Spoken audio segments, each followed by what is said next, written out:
Have you ever looked at a massive aircraft carrier, a floating city with fighter jets roaring off its deck, and wondered how it all began? It wasn't with a billion-dollar supercarrier. It started with a daredevil pilot, a wooden ramp, and a whole lot of guts. Today we're going back to November 14th, 1910, to witness the birth of naval aviation, a moment that would change warfare forever. Our story begins in the early 20th century. The airplane was a brand new, rickety invention. Most people, including top military brass, saw it as a flimsy toy, a novelty for county fairs, not a serious weapon of war. Navies ruled the seas with mighty dreadnoughts, steel fortresses bristling with enormous guns. The idea of launching a plane from one of these ships seemed like pure science fiction. But a few forward thinkers saw the potential. One of them was Captain Washington Irving Chambers, an officer in the U.S. Navy. He was tasked with investigating the military uses of this new flying machine. Chambers was a visionary. He imagined airplanes acting as the eyes of the fleet, scouting over the horizon to spot enemy ships long before they came into range of the fleet's guns. This would be a massive strategic advantage. The biggest challenge: how do you get a plane into the air from a ship at sea? There were no catapults, no angled flight decks. You couldn't just take off from the main deck. It was cluttered with gun turrets, masts, and smokestacks. The solution would require not just brilliant engineering, but also a pilot with nerves of steel. Enter Eugene Burton Ely. Ely wasn't a military man. He was a civilian exhibition pilot, a showman. He learned to fly from the legendary Glenn Curtiss, one of the pioneers of American aviation. Ely was known for his skill and his fearless stunting. If anyone was bold enough to try something this crazy, it was him. He worked for the Curtiss Exhibition Company, which saw the Navy's interest as a huge publicity opportunity. So the plan was hatched. Captain Chambers arranged for a temporary platform to be built on the bow of a light cruiser, the USS Birmingham. This wasn't some high-tech runway. It was a simple, downward-sloping wooden ramp, just 83 feet long and 24 feet wide. Think about that for a second. Modern runways are thousands of feet long. Ely had just 83 feet to get his plane airborne. And the ramp sloped downwards, meaning he'd be dropping towards the water the moment he left the ship.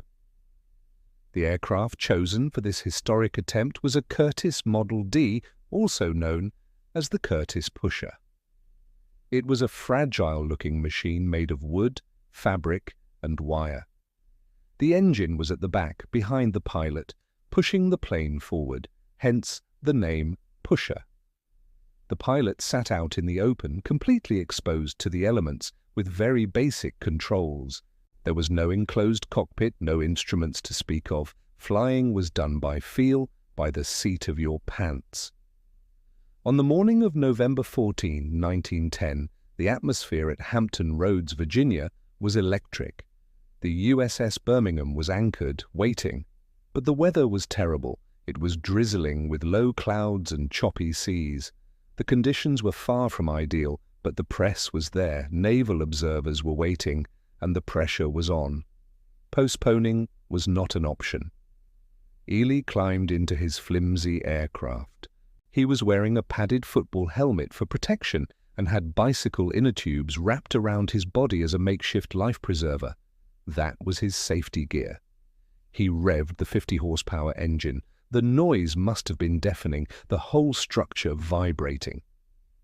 At 3:16 p.m., Ely gave the signal. The sailors holding the plane back let go. The Curtiss Pusher rolled down the short, steep ramp. It was a heart-stopping moment. The plane didn't soar gracefully into the sky. Instead, it dropped. It plunged towards the water, the wheels and the tips of the propeller actually smacking the surface of the sea, sending up a huge spray. For a terrifying second, it looked like a disaster. Onlookers gasped, certain he was going to crash. But Eugene Elely was a master pilot.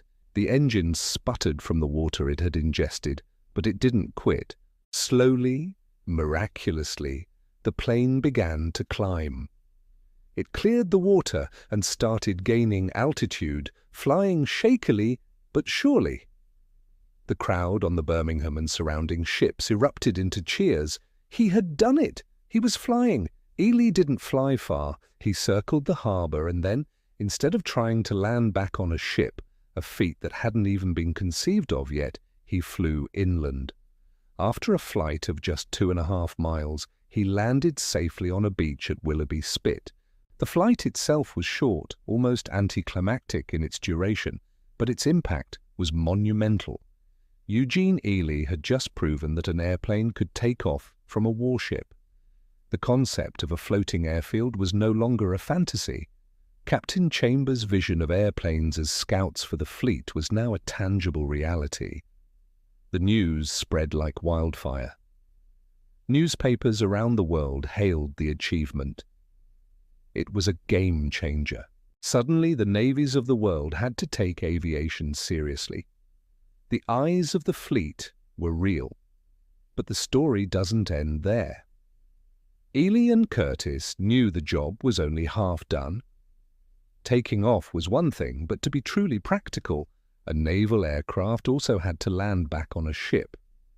So just 2 months later, in January 1911, they prepared for an even more daring feat.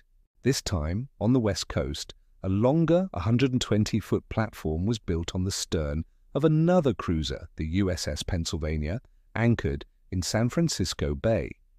To stop the plane, they devised an ingenious, low-tech arresting system. It consisted of 22 ropes stretched across the landing deck, each weighted down at the ends with 50-pound sandbags. The plane was fitted with 3 hooks underneath, designed to catch these ropes and bring it to a quick, safe stop. On January 18, 1911, Eugene Elely took off from a nearby airfield and flew out to the USS Pennsylvania.